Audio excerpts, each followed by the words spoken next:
Hello all, I am Dr. Nidhi Sharma, Assistant Professor Chemistry, AISSMS, Institute of Information Technology. Welcome you all in today's lecture, Corrosion Science. This is the last part of this unit, and earlier we have discussed already about the mechanism, what is corrosion, mechanism of corrosion, what is cathodic protection, what is anodic protection. So in today's video, we are going to discuss about the rest of the method of the protection from corrosion. So next is the protective coating. What type of coatings are applicable if we want to protect the corrosion metal from the corrosion? So application of coating material should be chemically inert with the base metal. The metallic coating is applicable, non-metallic coating is applicable, and powder coating is applicable. And this is the galvanic series already we have discussed. So on the basis of galvanic series, we can do the metallic coating. So here in this unit, we are going to discuss about the metallic coating. So first of all, these are the different methods of the applying the metallic coating. So first is the how to apply the metallic coating. This is very important. So surface preparation before the metallic coating. So as the long life of any protective coating on metal surface can be achieved by the metallic surface. So that's why the application of metallic coating treatment involves the three steps. So the first step is the removal of grease and other contaminations. So what is done? The first step is the solvent cleaning. It is used to remove oil, grease, any fatty substance which is present. So how it is done? Organic solvents like naphtha, CCl4, toluene, xylene, acetone, etc. can be used for the cleaning. So after cleaning, the steam and hot water contain wet agent are used to clean the surface. Then second step after the solvent cleaning is the alkaline cleaning. In alkaline cleaning, it is used for the removing of old paints coating from the metal surface.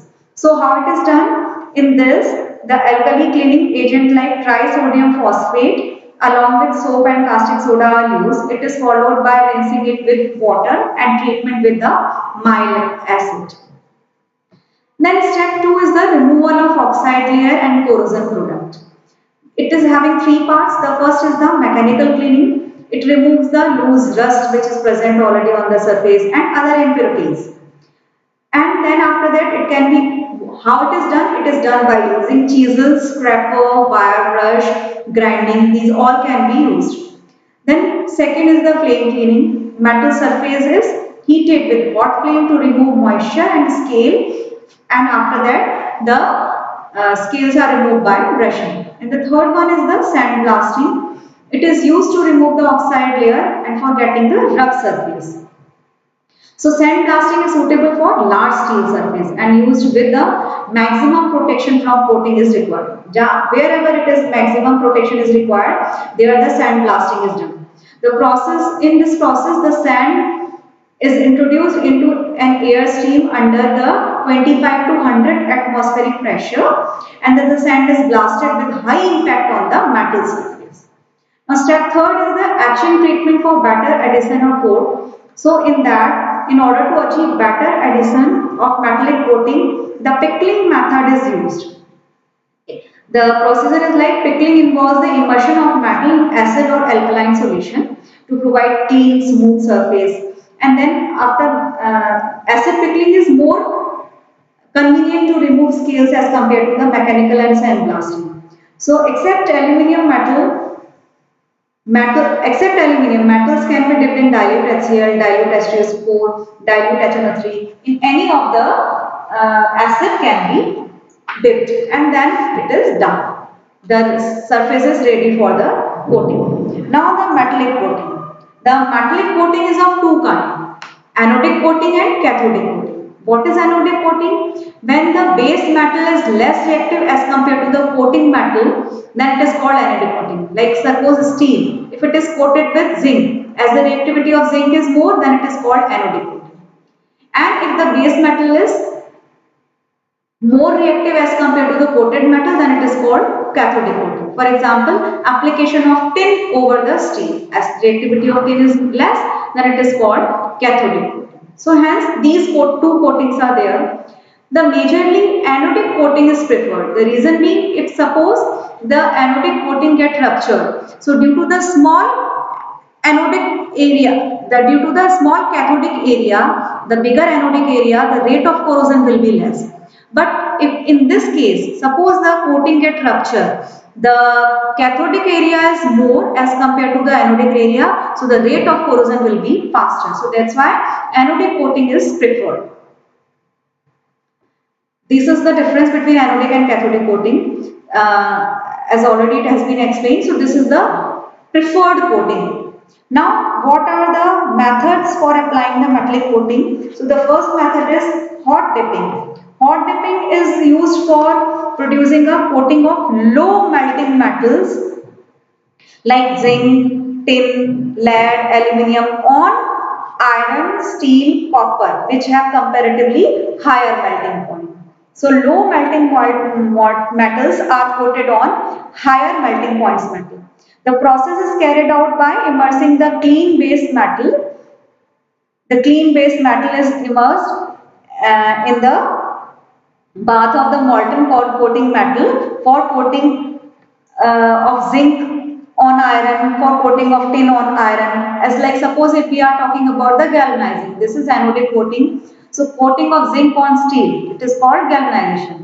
How it is done? The article is cleaned first with the H.SO coat, then with water, and then it is dried, and then it is passed through the molten zinc at 425 to 450 degrees centigrade, and then after that passing it through. This is done. Then after that it is done. It is passed through the flux. Ammonium chloride flux cleans the metal surface before coating for better adhesion, prevent the oxidation. It is then passed through the pair of hot rollers to remove the excess of zinc, and then finally the thin layer of coating is formed. And suppose, and where this galvanization is used, galvanized sheets are used for roofing sheet, wires, pipes, bolts. So many applications are there. Then tinning. This is cathodic coating. So coating of tin on steel, this is called tinning. Then again, what is the process? The clean surface of metal article is treated with dilute H.SO to remove any oxide layer. Then it is immersed in a flux. The flux which is consists of zinc chloride and ammonium chloride, which facilitated the better adhesion coating. Then metal article is passed through a tank containing molten tin. The temperature is maintained to 40 degrees centigrade, and then finally it is passed through the series of rollers kept submerged in the palm oil. So roller removes the excess of tin, produce thin uniform coating. Palm oil protect the hot tin coating surface against the oxidation. So further oxidation will not take place. Now where this tinning is used, the tinning is non-toxic in nature, so that's why it is used for coating of iron, steel, copper, brass, used for the stored food stuffs, oils, ghee, kerosene. For those stuffs it is used. Now second process is metal cladding. So metal cladding is the process by which coating metal is bonded firmly and permanently to the base metal on one or both the sides. So the coating metal is called cladding metal. So cladding metal can be selected depending upon the nature of corrosion. Metals like nickel, copper, lead, silver, platinum, alloy, stainless steel are used for cladding metal. Base metal on which cladding can be done can be mild steel, it can be copper, nickel, their alloys. So cladding is done by performing a sandwich of protecting layer.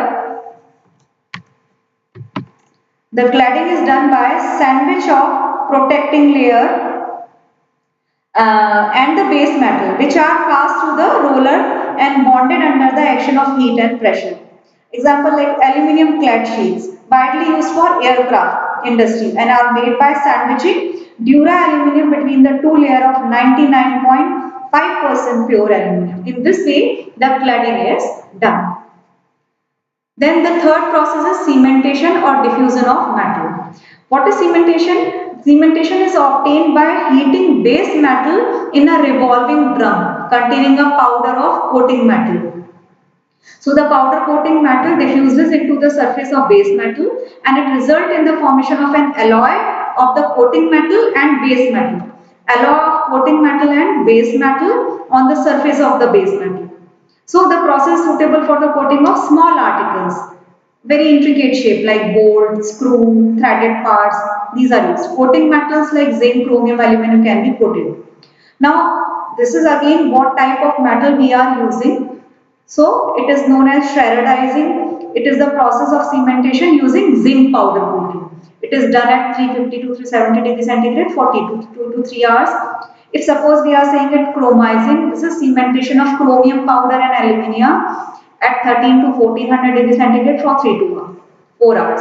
Colorizing, then it is called cementation of aluminium powder and aluminium oxide together in a little amount with ammonium chloride, 840 degree to 930 degree centigrade for 4 to 6 hours. Then it is called galvanizing. So this is method is used for application protection of furnace part, wall, condenser in oil refineries. In general, where oxidation and resistance to sulfur attack.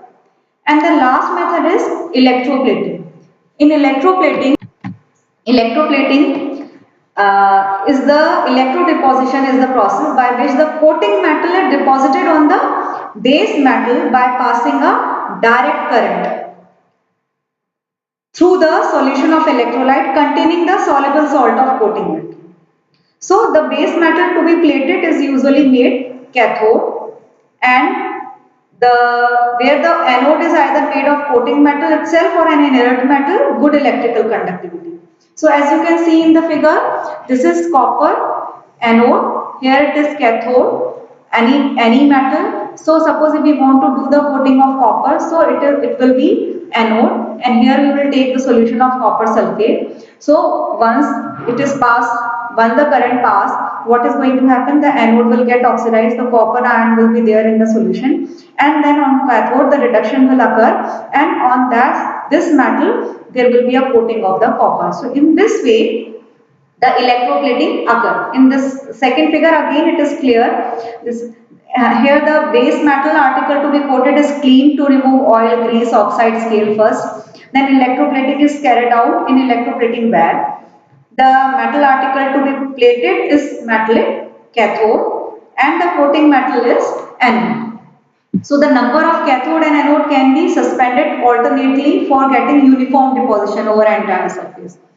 So now this cathode and anode, then after that in the electrolyte solution, pH of the electrolyte is maintained, and then the electrolysis process occurs.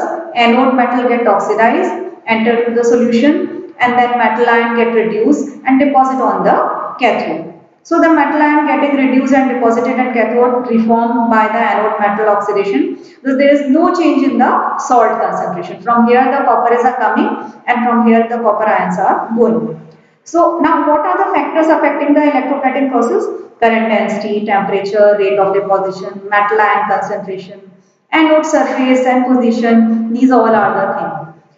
Where this is applied, electroplating can be used for getting decorative surface, gold, chromium, brass coating on steel. This can be done. It is used for protecting surface against corrosion also, like chromium painting on steel. Non-metallic materials like wood, paper, glass, leather, resin can be electroplated for decoration. Automobile, aircraft, radio and ammunition industries are used part by electroforming. And the electroplating can be used for spatial surface and engineering effects. So this is very important technique for the metal plating. Thank you all.